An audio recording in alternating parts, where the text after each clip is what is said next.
මචං උඹ කිසි අවුලක් තියාගන්න එපා මචං. පොර ඔය වගේ සබ්ජෙක්ට් වලට මාර වැඩ මචං. පොරට එහෙන එක්ස්පීරියන්ස් තියෙනවා. මේ වැඩේට මොකක් කරේ එකක් කරලා දෙන්න. කිහිල්ල බලමු.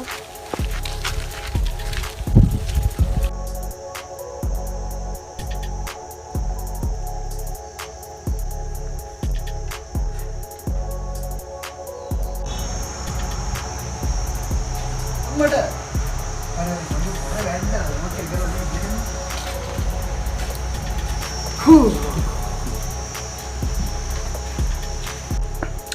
ඉතින් කොහොමද බං කාලේ ඉන්නේ? කවුද මේ ඩෑල්ල? අයියන් මේ ඉන්නේ අපේ දුරින් ඥාතිවල මල්ලි කෙනෙක්. හරිද? පොරට පොඩි කේස් එකක් හැබැයි. මේ අයියා ඉතින් අන්න ඒ වගේ සබ්ජෙක්ට් වලට එන වැඩනේ. වැඩ හින්දා ඉතින් අයියාගෙන් උපදෙස් ටිකක් ගන්න එක් කරගෙන ආවේ. මොකක් කර ෂේප්මන්ට් එකක් දාලා දෙන්න අපේ කොල්ලාට. පොඩ්ඩක් කතා කරලා. අයි එහෙමයි. මම වෙනද වගේම ලයිව් එකට ගියා. යනකොට වැස්සා. පට්ටම වැස්ස. වැස්සයි. සීතලයි. ලයිව් එකේ හිටියත් එක කෙල්ලයි. ඉතින් අපි දෙන්න සෙට් වෙලා උනා. ඉතින් බං ඒකේ වැරද්දක් තියනවද බං? උඹත් තරුණ කොල්ලෙක්, ඒකෙත් තරුණ කෙල්ලෙක් නම් උඹ බැඳලත් නෑනේ බං. ඉතින් මොකද වෙන්නේ? ඒකේ වරද්දක් නෑ. තවත් දවසක අල්ලපු ගෙදර ඇන්ටි කතා කරා. ඇන්ටිලා ගෙදර ටීවී එක කැඩලා ගියා. ඉතින් මම ටීවී එක හදා ඉන්නකොට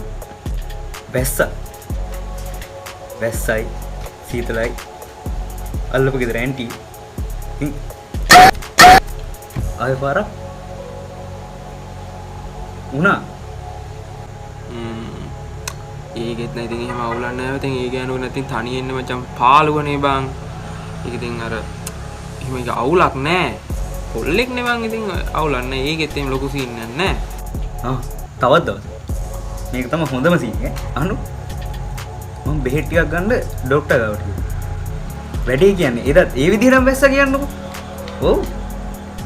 ඉතින් වැස්සයි ડોක්ටර් අංකලුයි මයි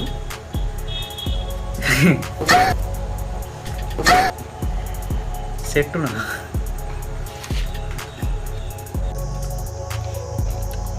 විසඳුන්නම් කවද ගන්න බැයිද යකෝ?